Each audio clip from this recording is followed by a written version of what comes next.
Hello friend, I am Balwant Singh. I am assistant professor in the Department of Electronics and Communication Engineering in IMS Engineering College, Ghaziabad, which is affiliated with Dr. APJ Abdul Kalam Technical University, Lucknow. In the last lecture, we had discussed about the CTFT, that is continuous time Fourier transform. Continuous time Fourier transform, and we discussed about that कि if you have a signal in time domain, then with the help of the transform या continuous time transform, you can represent that signal in the frequency domain. This is the basic tool which transforms a signal which is situated in the time domain and उसको convert करता है frequency domain में. और इसको ये एक as a mathematical tool है जहाँ पे एक बार हम रिवाइज कर देते हैं कि if we have a signal x t in time domain and if we represent Fourier transform as x j omega, then it will be integration from minus infinite to plus infinite xt into e की power minus j omega t dt. Okay, and one more thing यहाँ पे हम लोग देख लेते हैं. And अगर इसका इनवर्स फोरियर ट्रांसफॉर्म निकाला जाए तो 1/2 pi integration from minus infinite to plus infinite x j omega into e की पावर प्लस में आ जाएगा ये जे ओमेगा टी, यहाँ पे integration with respect to omega. Okay, so this is the mathematical tool जो टाइम डोमेन सिग्नल को frequency domain में ले जाता है. Today we will discuss continuous time Fourier transform with the help of the some example. And here first example is xt is equals to e की power minus a mod t, जहाँ पे a is greater than 0. Remember that, ये आपको ध्यान रखना है कि a is greater than 0. तो सबसे पहले e की power minus a t mod t कैसे डिफाइन होगा?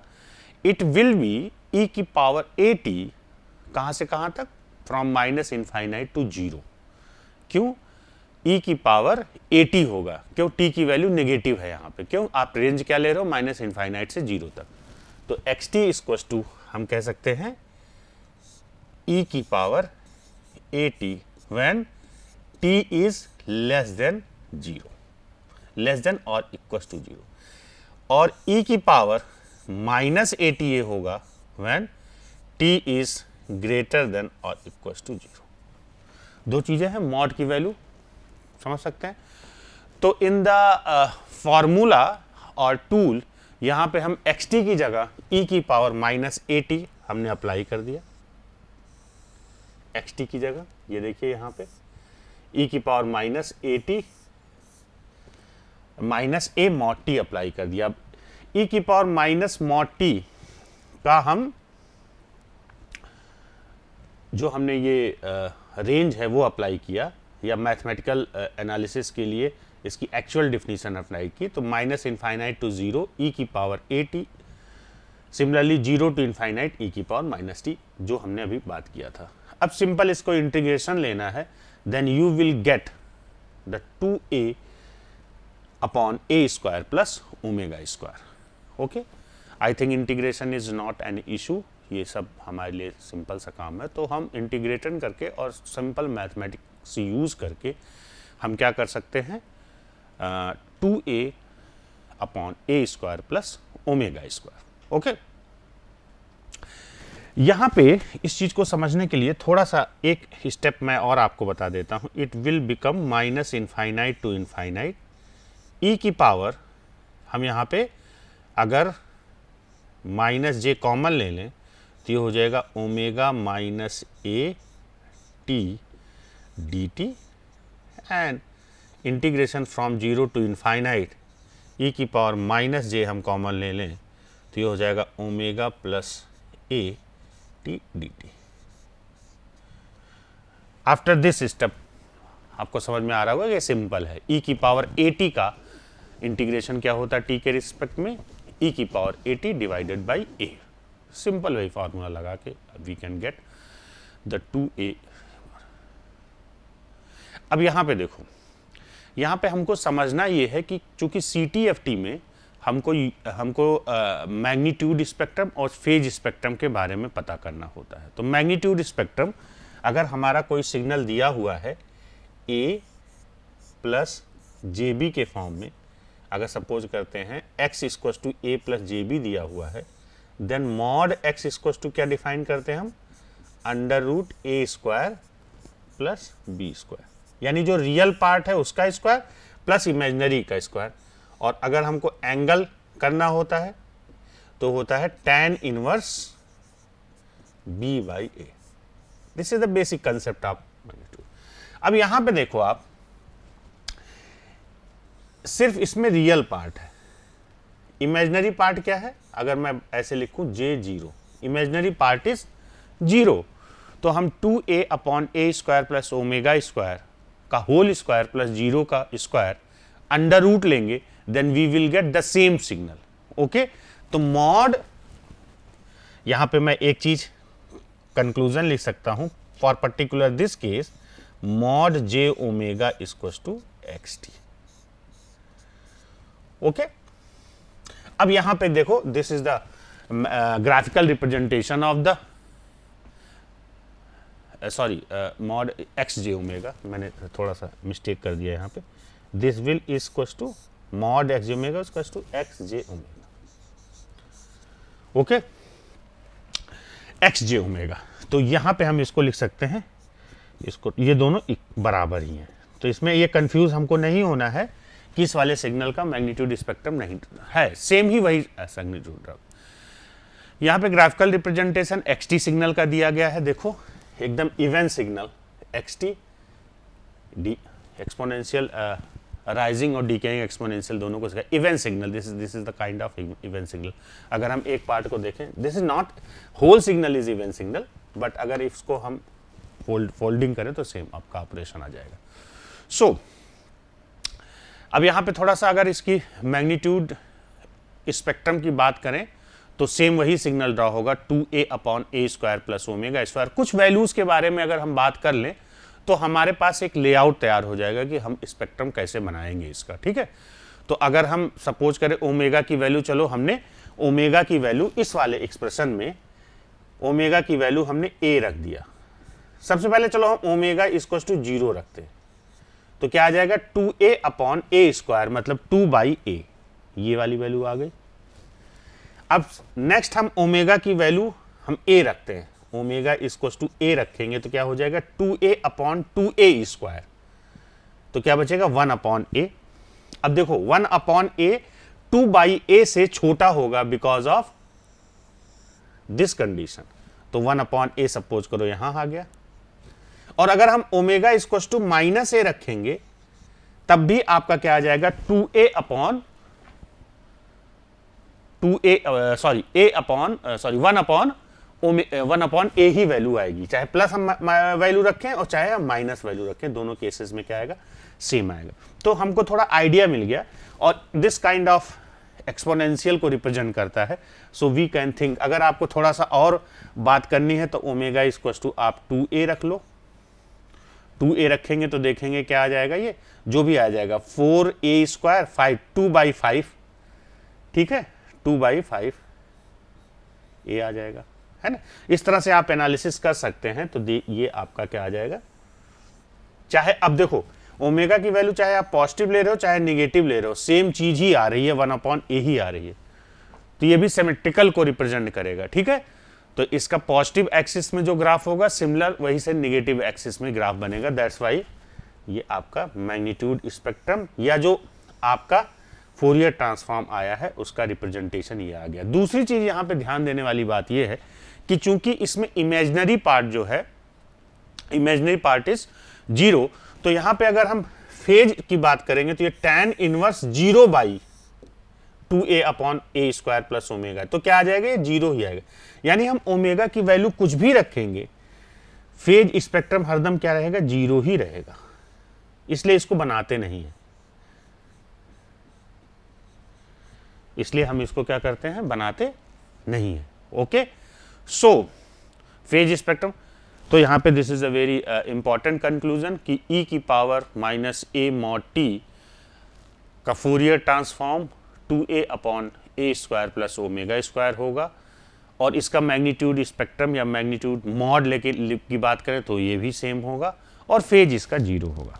This is the very important example, और some time you have to use this equation कि फूरियर ट्रांसफॉर्म ऑफ e की power minus a mod t equals to this one, some time आपको as a formula भी इसको use करना पड़ेगा आगे चल के, तो रिमेंबर दिस। नेक्स्ट है आपका next example simple xt equals to delta t. Delta t की डिफिनेशन हमको पता है कि इसका एरिया जो होता है, area is 1 at the t equals to 0। ठीक है, तो यहाँ पे फार्मूले में xt की जगह डेल्टा टी रख दिया गया, और डेल्टा टी की डिफिनेशन क्या है, ये 1 एट t इक्वल्स टू 0। बाकी हर जगह 0 होता है, तो सेम पूरा इक्वेशन भी एट t इक्वल्स टू 0 के लिए डिफाइन किया जाएगा। तो ये क्या बन जाएगा, 1 इंटू ई की पावर 0 इक्वल्स टू 1। तो डेल्टा टी जो होता है इसका फोरियर ट्रांसफॉर्म 1 होता है। Remember that, this is the very important result. आपको बहुत बार यूज करना पड़ेगा, जिसलिए को ध्यान रखना पड़ेगा। Next, it's also very important, this is the rectangular pulse and which is defined 1 from minus t1 two plus t1। Simple, इसका अगर हम फोरियर ट्रांसफॉर्म निकाल रहे हैं, फोरियर ट्रांसफॉर्म की बात कर रहे हैं, तो हम क्या करें, फार्मूले में रखें।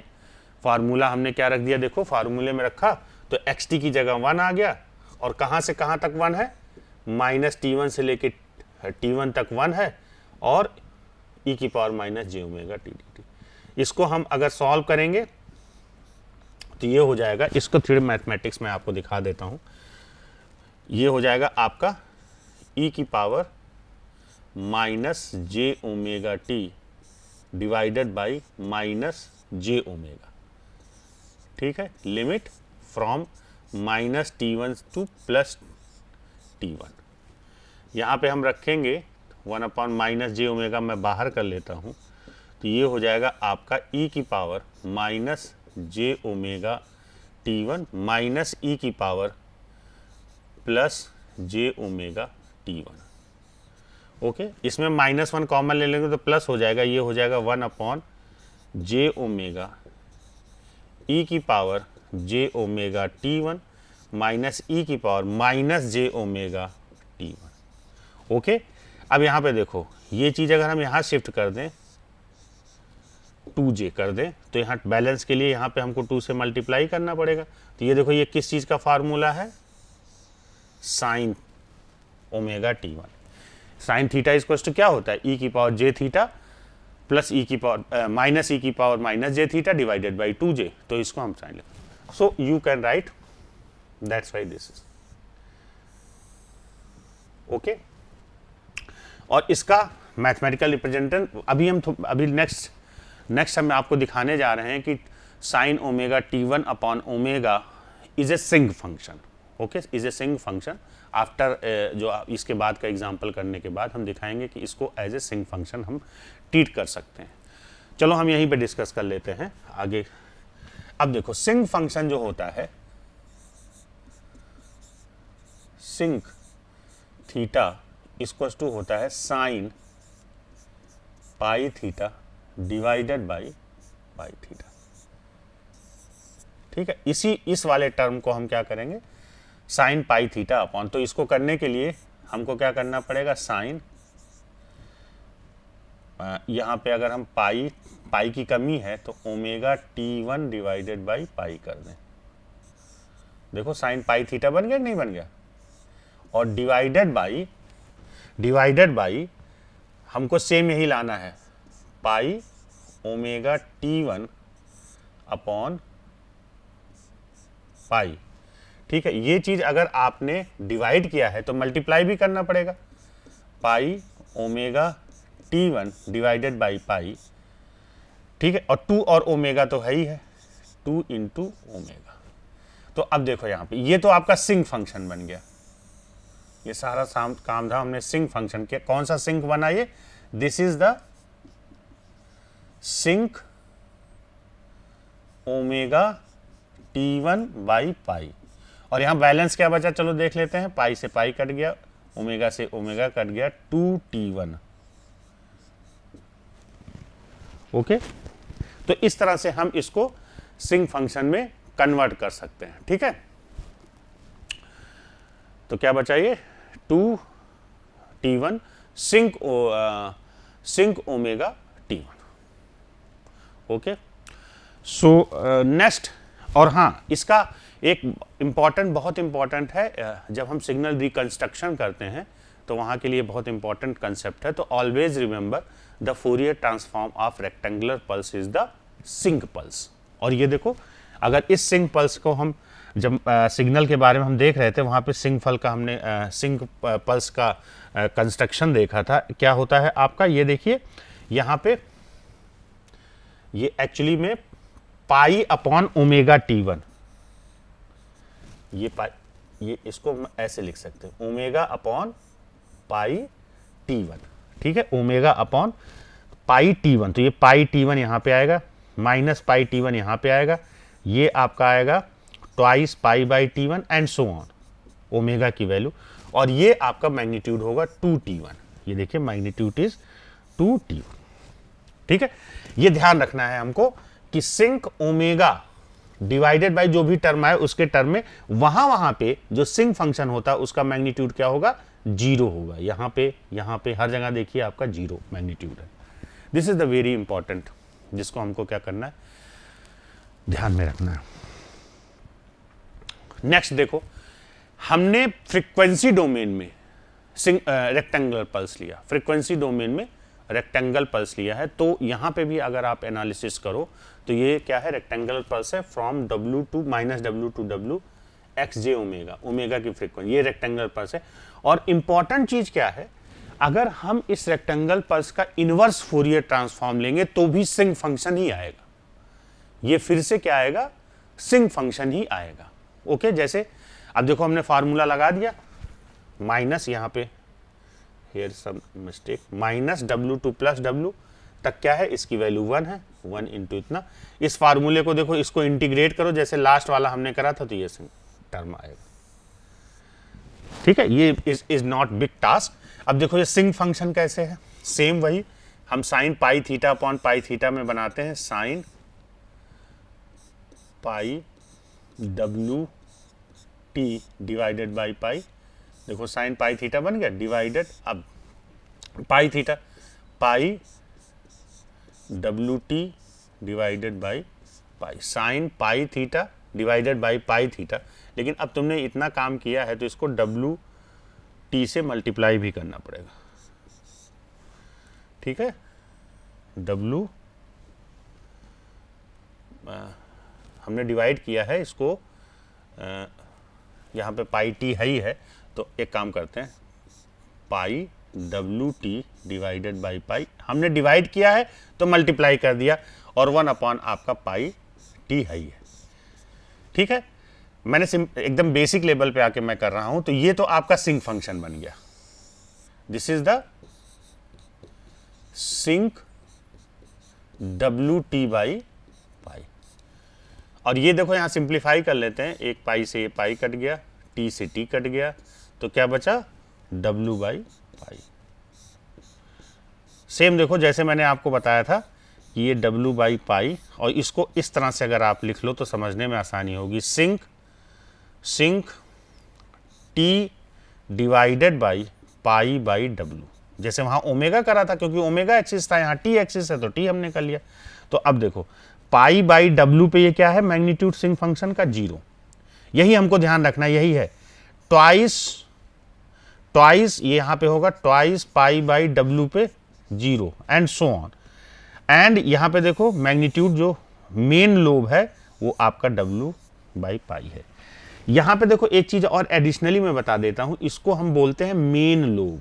This is known as main lobe, this is known as main lobe, और these are the side lobes. ये आगे चल के आपको पता चलेगा कि ये आपका क्या है, यूजफुल होता है सिग्नल रिकंस्ट्रक्शन में और कम्युनिकेशन में। This is the very important. अब यहां इंपॉर्टेंट चीज देखो क्या है, अगर हमने टाइम डोमेन में चाहे रेक्टेंगल पल्स लिया है और उसका फ्रीक्वेंसी डोमेन में रिप्रेजेंट किया है तो भी सिंक फंक्शन आपका आया है, ओके। और अगर हमने फ्रीक्वेंसी डोमेन में रेक्टेंगल पल्स लिया है तो आपका सिंक फंक्शन आया। ये बहुत इंपॉर्टेंट चीज है, अब दोबारा से सोचो इसको। अगर आप देखो, क्योंकि क्या होता है, बाई डायरेक्शनल होता है फोरियर ट्रांसफॉर्म। अगर रेक्टेंगल पल्स का फोरियर ट्रांसफॉर्म सिंक फंक्शन है तो सिंक फंक्शन का इनवर्स फोरियर ट्रांसफॉर्म क्या होगा, रेक्टेंगल पल्स होगा, ओके। और अगर रेक्टेंगल पल्स का inverse Fourier transform sinc function है तो सिंक फंक्शन का फोरियर ट्रांसफॉर्म रेक्टेंगल पल्स होगा, इसलिए तो बाई डायरेक्शनल दिखाते हैं ना इसको। तो सिमिलर सोचो, कम्युनिकेशन के पॉइंट ऑफ व्यू से अगर हम सोचेंगे तो कितना इंपॉर्टेंट है नहीं। आप टाइम डोमेन से फ्रीक्वेंसी डोमेन में जाते हो कम्युनिकेट सिग्नल को कम्युनिकेट करने के लिए, बहुत सारी चीज़ें होती हैं, इंटरनल स्ट्रक्चर बात की बात है।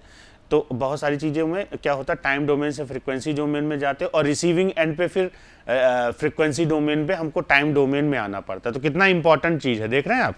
तो this is the very important, और इसी वजह से क्या होता है, सिग्नल रिकंस्ट्रक्शन वगैरह में सिंक फंक्शन का यूज़ बहुत ज़्यादा होता है। दिस इज द कंसेप्ट जो हमने पहले ही इससे पहले वाली स्लाइड में यूज़ कर लिया है। This is the basic concept जिसके जरिए हमको बताया जा रहा है कि how we can convert a sine function to sinc function. Basic बस आपको यह रखना है, sinc theta equals to sine pi theta upon pi theta, इसी फॉर्म में इसको कन्वर्ट करना है। नेक्स्ट है यहाँ पे जो फोरियर ट्रांसफॉर्म जो होता है, फोरियर ट्रांसफॉर्म, अब यहाँ पे कॉन्टिन्यूअस टाइम फोरियर ट्रांसफॉर्म पढ़ रहे हैं तो CTFT is very powerful tool. कैसे पावरफुल टूल है, ये एक्चुअली में फोरियर सीरीज भी निकाल देता है। फोरियर सीरीज का मतलब क्या है कि फोरियर सीरीज का मतलब ये है कि हम पीरियोडिक सिग्नल्स की बात कर रहे हैं, पीरियोडिक सिग्नल की हम बात कर रहे हैं, ठीक है। उसी का तो फोरियर सीरीज निकलता है with the help of the Fourier coefficient.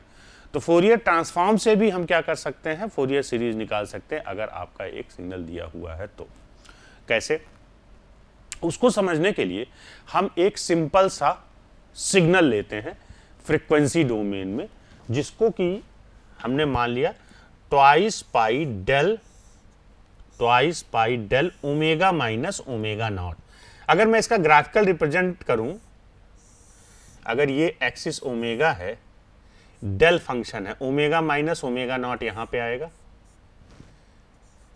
ठीक है। और इसका मैग्नीट्यूड होगा क्या, 2 पाई। देखो ग्राफिकल रिप्रेजेंटेशन यही है। तो ये हम क्या कर रहे हैं, ये तुम्हारा एक सिग्नल दिया हुआ है जिसका नेचर इस तरह है, ये क्या है, डेल्टा फंक्शन ही है। तो twice pi delta omega minus, इसका हमने इनवर्स फोरियर ट्रांसफॉर्म लगाया, सीधे फार्मूले में रख दिया, बस जो इनवर्स फोरियर ट्रांसफॉर्म का फार्मूला है उसमें यहां पे रख दिया। तो देखो डेल्टा की वैल्यू किस जगह पे सिर्फ 1 है, ये वैल्यू 1 है कहां पे, at omega equals to omega naught पे। बाकी जगह क्या है, अदरवाइज दिस इज 0। तो ये प्रॉपर्टी अगर हम यही सेम आप इंप्लीमेंट कर दे तो हर जगह 0 होगा, सिर्फ ये वैल्यू 1 कहां पे होगी, at omega equals to omega naught. तो पूरे इक्वेशन में omega equals to omega naught रखेंगे तो सिर्फ क्या बचेगा आपका, this is the very simple concept. तो यहां पे इसके जरिए मैं आपको ये बता रहा हूं कि एक्स जे ओमेगा का अगर आपका twice pi del omega minus omega naught है तो आपका इसका इनवर्स फोरियर ट्रांसफॉर्म ई का जे ओमेगा नॉट टी होता है। तो सिंपल सी बात है, क्योंकि बाई डायरेक्शनल होता है फोरियर ट्रांसफॉर्म, तो हम ई की पावर जे ओमेगा नॉट का फोरियर ट्रांसफॉर्म लेंगे, फोरियर ट्रांसफॉर्म लेंगे तो क्या आएगा, twice pi del omega minus omega naught. Simple सा कंसेप्ट है, ठीक है। तो यहां पे समझो कि if x j omega is the form of a linear combination, यही अब बार बार यही चीज रिपीट हो रही, यही वाली सिग्नल, ये वाला सिग्नल बार बार रिपीट हो रहा, एक बार और है, एक बार और है। तो is the form of linear combination of impulse spaced in frequency. तो हम क्या लिख सकते हैं, इसको सम कर लो, सबको जोड़ लो, जहां पे एक टर्म आ गया ए के, ठीक है, A K. So x t you can define, x t equal to क्या हो जाएगा, यहां देखो ई की power j omega not t है, इसका भी लीनियर कॉम्बिनेशन होगा ए के ई की पावर जे के omega not T. This is a very simple concept जो एक सिग्नल के माध्यम से आपने समझने की कोशिश करी है। ठीक है, देखो जैसे ये सिग्नल दिया हुआ है, सिर्फ अब देखो इस सिग्नल का मैं दोबारा नहीं कराऊंगा, फोरियर सीरीज जब हम पढ़ रहे थे तो ये सेम सिग्नल हमने लिया था और इसका फोरियर सीरीज कोफिशिएंट कैलकुलेट किया था। दिस इज साइन के omega naught T1 upon pi के, फोरियर सीरीज कोफिशिएंट एक एक किया था। तो एक्स जे ओमेगा क्या हो जाएगा, एक्स जे ओमेगा आप एक की वैल्यू, ये एक की वैल्यू हमने यहां पे रख दिया, सिंपल। तो ये हो जाएगा ट्वाइस साइन के ओमेगा नॉट T1 के इंटू डेल्टा ओमेगा के माइनस के। अब के की वैल्यू 0 1 2 3 4 5 6 ऐसे हम रखते जाएंगे। तो ये देखो अब ये देखो ये सिग्नल क्या है, sign pi theta upon pi theta के फॉर्म में इसको कन्वर्ट कर सकते हैं, तो सिंक फंक्शन बन जाएगा ऑलमोस्ट। तो जब हम के की वैल्यू जैसे मान लो हमने 1 रखा, 0 रखा, चलो के की वैल्यू 0 रखा, तो आपका क्या बन जाएगा 2 साइन 0 अपॉन 0, ये तो एल हॉस्पिटल रूल लगाना पड़ेगा। सिमिलरली इसी तरह से जब आपने के की वैल्यू 1 रखी तो क्या हो जाएगा 2 sine omega naught T1 into delta omega minus omega not and so on. तो एक हिसाब से इंपल्स ट्रेन बन जाएगा और ये सिंक फंक्शन के फॉर्म में बनेगा। ठीक है, तो अगर हम इसका स्पेक्ट्रम ड्रॉ करना चाहें तो ये क्या है, देखो इसकी वैल्यू पाई है 0 पे, ओमेगा नॉट पे ये है एंड सो ऑन। ठीक है, तो इस तरह से आपका ये सिंक फंक्शन जनरेट हो जाएगा इस सिग्नल का भी। और ये भी ध्यान से देखो, this is the collection of the rectangular wave. ये क्या है, रेक्टेंगल वेव ही तो है सारे। This is the rectangle wave. Okay, यहां पे साइन थीटा देखो, अभी अगर हमको ये पता चल गया है तो साइन थीटा को हमने e की पावर जे थीटा और e की power j theta minus e की power minus j theta upon 2j में कन्वर्ट कर लिया। तो यहां से हमको क्या पता चल गया, देखो जो फोरियर सीरीज कोफिशिएंट है एक की वैल्यू पता चल गई, एक a1 हमको पता चल गया, a-1 पता चल गया, हमने इस वाले फार्मूले में रख दिया। ठीक है, एक जगह क्या रखा 1/2j रखा, तो 1/2j। ठीक है, तो 1/2j जब रखेंगे तो क्या आ जाएगा, रिजल्ट क्या आ जाएगा पाई बाई जे, ये देखो। और एक जगह ओमेगा की के की वैल्यू -1 पे -1/2j रखा, तो ये आ गया। तो विद द हेल्प आप देखो ये क्या है, ये पीरियोडिक सिग्नल ही है आपका। ठीक है, और सिमिलरली आप कॉस थीटा के लिए भी कर सकते हैं। Cos theta equals to e की power j theta plus e की power minus j theta divided by 2 होता है। उस कंसेप्ट को लगा के Fourier series coefficient a1 a2 यहाँ पे देखो जैसे सेम कंसेप्ट वही लगेगा।